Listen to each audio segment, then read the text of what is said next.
শুভ সন্ধ্যা। জীবন কখন কোথায় কিভাবে যে নতুন মোড় নেয় তা কেউ জানে না। কিছু মুহূর্ত থাকে যা আমাদের স্মৃতিতে চিরকাল গেঁথে যায়। আজ তেমনই গল্প, যেখানে রোমাঞ্চ আছে, রহস্য আছে, আর আছে এক আনএক্সপেক্টেড মোমেন্ট। রাতের শহরে এসেছে, কিন্তু তরুণের জীবনে এই রাতেই ঘটতে যাচ্ছে এমন কিছু যা সে কখনোই কল্পনা করেনি।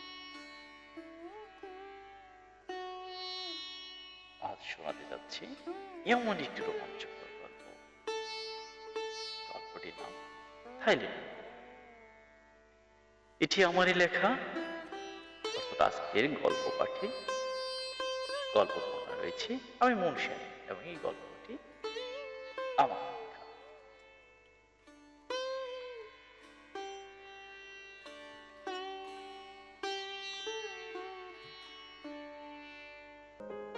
ড্রাইভার উচ্চস্বরে ডাকছে, Hofer Hofer Hofer Hofer Hofer Hofer Hofer Hofer Hofer.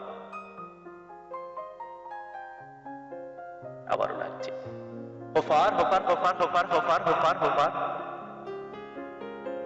কাঁধ ব্যাগটি হাতে নিয়ে চেঞ্জির পেছনে বসতে যাব, এমন সময় এক তরুণ এসে জিজ্ঞেস করলো,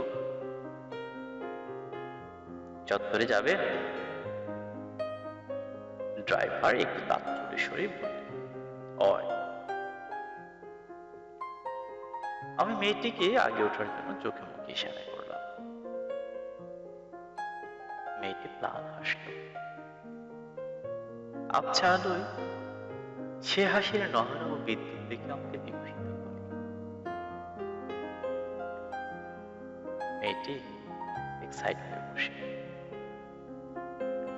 আমি তার পাশে। অন্য যাত্রীদের জন্য অপেক্ষা গ্রহণ করছি। কথা বলতে খুব ইচ্ছে হচ্ছে, তবুও ভাবছি সে উত্তর দেবে কিনা। এ বয়সে এসেও আমার ভেতরের সত্তাটি এখনো ইন্ট্রোভার্ট করে, মানে ওই অন্তর্মুখী আর কি। এভাবে মিনিট চলে গেল। সেও হয়তো কিছু একটা ভাবছিল, কি জানি। আমি মোবাইলে নেট অন, অ্যান্ড্রয়েডের যুগ বলে কথা, 1 মিনিটও কি আর বেতা নষ্ট করা যায়? মিনিট 4 মধ্যেই অপর যাত্রীরা এসে শূন্যস্থান পূরণ করে দিল। দ্বিধা দ্বন্দ্বে আমরা মিনিট দিয়ে অতিবাহিত হলো। করিমুল্লাহ মার্কেটের সামনে প্রচন্ড জ্যাম। আমরা জ্যাম মুক্তির অপেক্ষায় সময় গুনছি। সিএনজি ড্রাইভার সামনে রিক্সাওয়ালাকে একটু বামে সাইড করতে বলল, কিন্তু রিক্সা ড্রাইভার সে কথাতে খুব একটা পাত্তা দিল বলে মনে হলো না।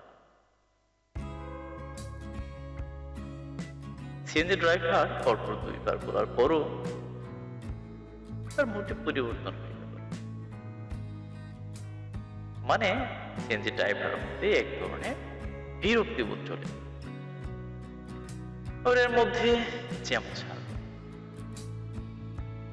কি মনে করে সিএনজি ড্রাইভার তার গাড়ি স্টার্ট দিয়ে সোজা রিক্সার পিছনে ধাক্কা দিল। আর যাবে কোথা, রিক্সাওয়ালা তো তেলে বেগুনে জ্বলে উঠল। মুহূর্তেই মৌখিক যুদ্ধ ইউক্রেন রাশিয়া যুদ্ধের মতো হতে লাগলো। বলে যাওয়ার পর তাই হলো, আশেপাশে মানুষ জমতে থাকলো। বিশেষ করে সিএনজি ড্রাইভাররা এক হতে লাগলো। এই শহরগুলোতে একটা মারাত্মক, দেখবেন এক টুকায় কি মারলে শত শত টুকায় এক হয়ে যাচ্ছে।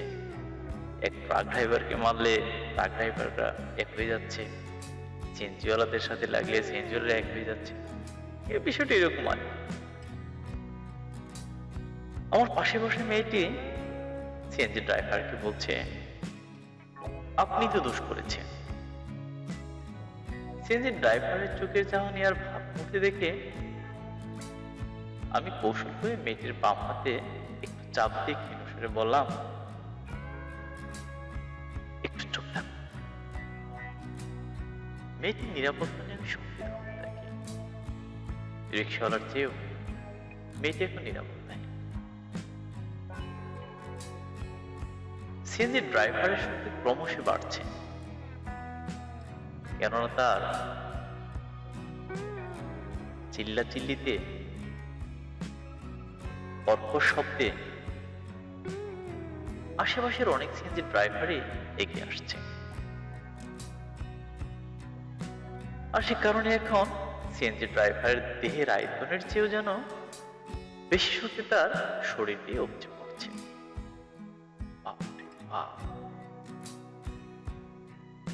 আর অপরাপর ড্রাইভাররাও অন্ধভাবে সিএনজি ড্রাইভারের পক্ষ নিয়ে রক্ষা করছে।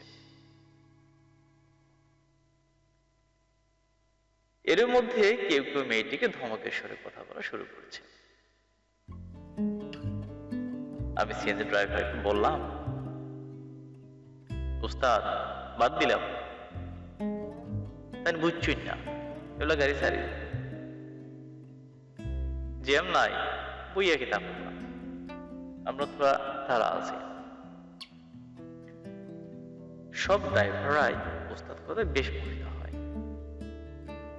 চুম্বকের আকর্ষণে যেমন লোহা আবেশিত হয়, ঠিক তেমনই আর কি। সিএনজি চলছে, সবাই একটু পর নীরবতা ভেঙে আমি জিজ্ঞেস করলাম, জব করেন? কিসে আছে? ব্যাংকে। কোন ব্যাংকে? কৃষি ব্যাংক। কোথায়? হবিগঞ্জ। এভাবে কথা চলতেই থাকে। কথা বলতে বলতে কখন যে গোল চত্বরে এসে পৌঁছেছি টেরও পাইনি। ওই যে আপেক্ষিকতা সূত্র বলে একটা কথা আছে না, আইনস্টাইনের? ড্রাইভার বলছে, ভাই গাড়ি আর যাইতো নাই, আমি যাও কার। আমি একটু ভেবা ছেঁকে খেয়ে গেলাম। আমার তো নামার কত অবসর পয়েন্টে। শালা, নিজেকেই নিজে কতবার গালি দিতে ইচ্ছে করছে। থাক, আমার ভাড়া মিটিয়ে দিলাম। কিন্তু তখন সিএনজি ড্রাইভার মেয়েটির দিকে রুষ্ট দৃষ্টিতে দেখাচ্ছে। মনে হলো এতক্ষণে মেয়েটি একটু ভয় পাচ্ছে, পাছে আরো কোনো বিপদ হয় সেজন্য সে হয়তো আমার দিকে অসহায় দৃষ্টিতে দেখালো। আমাকে ভয়ার্ত বিনয়ের স্বরে বলল, আমাকে একটু রেল স্টেশন পর্যন্ত পৌঁছে দিতে পারবে? মেয়েটির কাঁপা কাঁপা কণ্ঠস্বর আর অসহায় মুখ দেখে আমি না করার সাহস পেলাম না। আমি বললাম, মেন রাস্তা দিয়ে গেলে 4 মিনিটে যেতে পড়বে, 15 থেকে 20 মিনিট বা তারও উপরে সময় লাগতে পারে। আর সোজা পশ্চিমের রাস্তায় গেলে 7-8 মিনিট লাগবে সর্বোচ্চ। বলো কোন দিকে গেলে আপনার সুবিধা হবে? সে 1.5 মিনিট কণ্ঠে বলল, সামনের রাস্তা দিয়ে চলো, সোজাই যাই। সোজা রাস্তাটি খুবই নির্জন। রাস্তাটি ভাঙাচোরা হওয়ায় এই রাস্তাতে রিক্সা খুব একটা চলে না বললেই চলে। দুজনেই হাঁটছি ঠিক রেল লাইনে, সমান্তরাল দূরত্বে। আচ্ছা, কারণ সৌন্দর্যই স্পষ্ট বোঝা যাচ্ছে না, কেবল অডিওর মতো কথা শুনে যাচ্ছি। রেল লাইনের অদূরে মিটি মিটি আলোর ঝলক দেখতে পেলাম, শব্দহীন, অথচ খুব দ্রুত সে আলোর কণিকাগুলো আমাদের দিকে আসছে। মেয়েটি একটু ভরকে গেল। তার চোখে মুখে ভয়ের তো ছাপ ফুটে উঠছিল কিনা আসলে অন্ধকারে ঠিক বোঝা গেল না, তবে অল্প কিছুক্ষণের মধ্যেই তা টের পেলাম। সহসা সে আমার বাম হাত চেপে ধরে। বিপদ রক্ষার্থে পরিচয়হীন লোকের হাতে যে পরম নির্ভরতে ধরা যায় এ আমার আগে জানা ছিল না। অবশ্য হাত ধরার অর্থ স্থানকাল পাত্রভেদে ভিন্ন ভিন্ন হয়। কখনো বা নির্ভরতার, কখনো বা ভালোবাসার, আবার কখনো স্নেহের, আবার কখনো বা আত্মরক্ষার শক্তিশালী দুর্গ হিসেবে বিবেচিত হয়। আরো কত কি। আলোর কণিকাওয়ালারা দ্রুত সামনে চলে আসে। আমাদের কোনো কিছু বুঝে ওঠার আগে তাদের একজন চাকু বের করে শক্ত গলায় বলে, যা আছে বের কর, নতবা চাকু দিয়া পেট নামাইয়া দিব।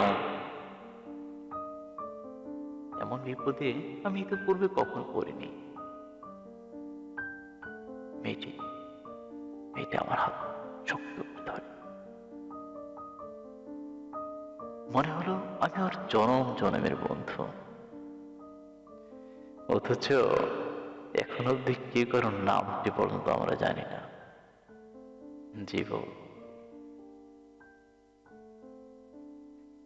জীবনের অনেক ঘটনাই থেকে অনাকাঙ্ক্ষিত এবং অপ্রত্যাশিত। অনেক ঘটনাই মেনে নেওয়ার মতো নয়, তবু মেনে নিতে হয়। আসলে জীবন যেখানে যেমন। দুইজন আমার পেছনে চলে আসে আর দুইজন সামনে। লোডশেডিং এর কারণে এই ভয়ঙ্কর মুখগুলো দেখতে একটু মনোরম লাগছে। সত্যিকার অর্থে আমি তাদের স্পষ্ট দেখতে পাচ্ছি না বলে একটু খারাপ লাগছে। পেছন থেকে একজন কর্কশ কণ্ঠে বলে, জোরে সাউন্ড করলে জানে মারিলেই। কথাটি শোনা মাত্রই হয়তো মেয়েটির চোখ মুখ শুকিয়ে যাওয়ার মতো অবস্থা হয়েছে। জমাট বাঁধা অন্ধকারে ঠিক বুঝে উঠতে পারছি না, কিন্তু যা ঘটলো তাও আমাকে কম বিস্মিত করেনি। পরম নির্ভরতায় সে আমার পুরো বাহু জড়িয়ে ধরলো। আমি একটু গড়িমসি করছি। মেয়েটি অসহায়ভাবে বলে, আমার কাছে 1000 টাকা আছে, আর কিছু নেই। সামনে হাতির মতো লোকটি চেঁচিয়ে বলে, তাড়াতাড়ি বার কর। আমাকে ইঙ্গিত করে অপরজন বলে, প্রাণীর ফুয়া, মানিব্যাগ বার করস না হানে।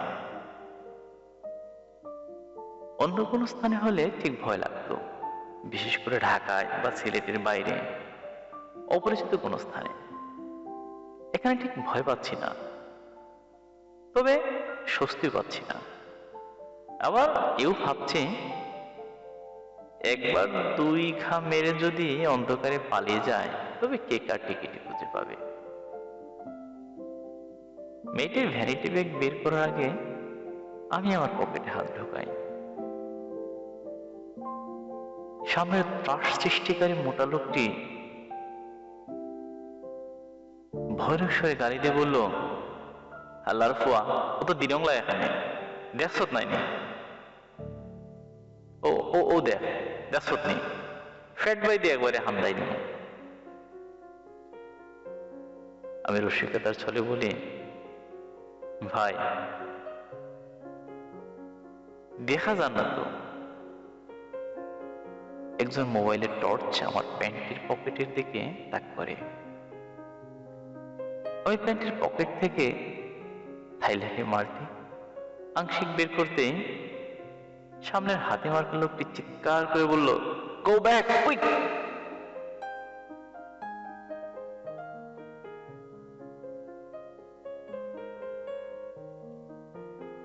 এরপর কিছু বুঝে ওঠার আগে তারা সদর বলে ঝড়ের গতিতে অদৃশ্য হয়ে গেল। মেয়েটি ততক্ষণে আমাকে জড়িয়ে ধরেছে, আনন্দে, স্বস্তিতে না ভয়ে নাকি রোমাঞ্চে ঠিক বুঝে উঠতে পারছি না। তবে এমন পরিস্থিতিতে যে রোমাঞ্চের মোড় থাকে না ধ্রুব সত্য।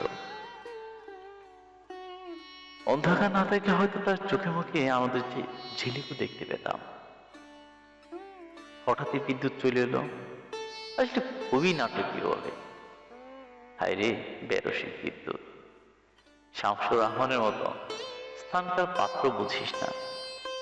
সে কি মেয়ের চোখ ভেজা। আমি দুহাত দিয়ে তার চোখ মুছে দিই।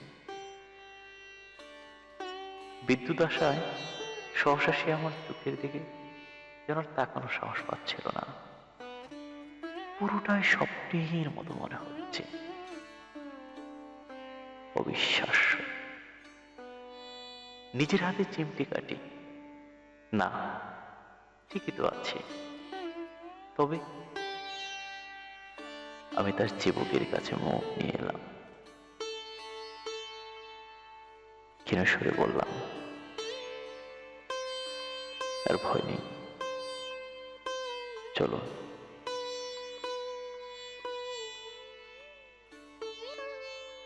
সে একবার ম্লান হারার চেষ্টা করলো,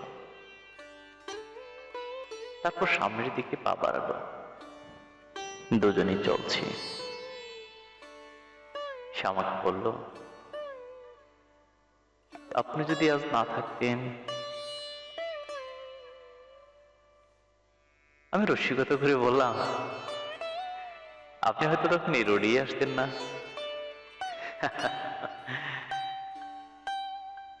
এরপর অনেক কথাই হলো। দেখতে দেখতে আমার বিদায়ের ঘন্টাও বেজে গেল।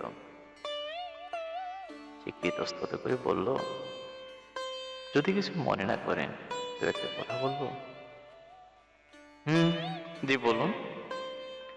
আচ্ছা, আপনি কি সবসময় মানে ওই অস্ত্র সাথে রাখেন? আমি একটু মুচকি এসে বললাম, হ্যাঁ, সৎসাহসী আমার অস্ত্র।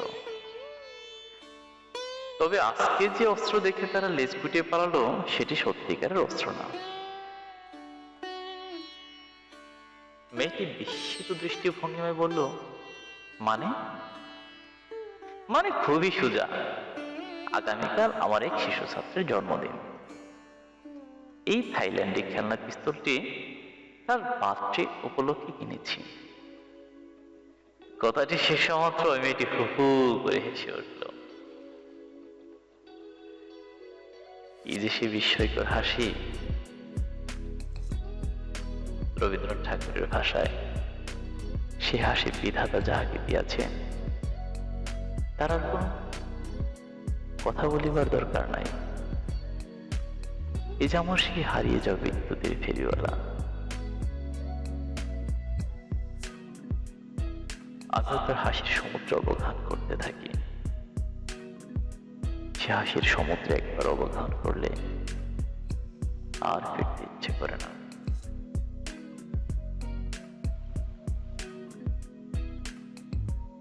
প্রিয় দর্শক, এই ছিল আজকের গল্প। কেমন লাগলো গল্পটি?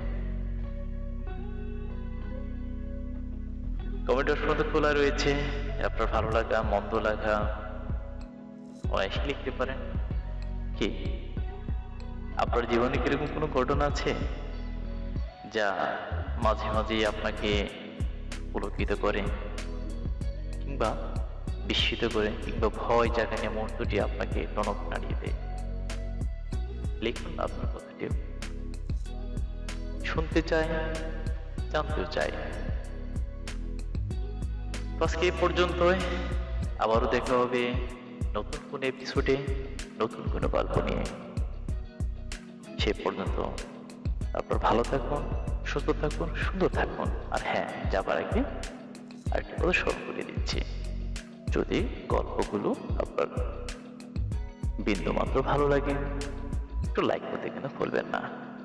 পাশাপাশি সাবস্ক্রাইব করলে আবার নতুন নতুন গল্প কিন্তু সবার আগে আপনার কাছেই চলে যাবে। তো আবার কথা হবে নতুন করে এপিসোডে। ভালো থাকুন, নিরন্তর শুভেচ্ছা।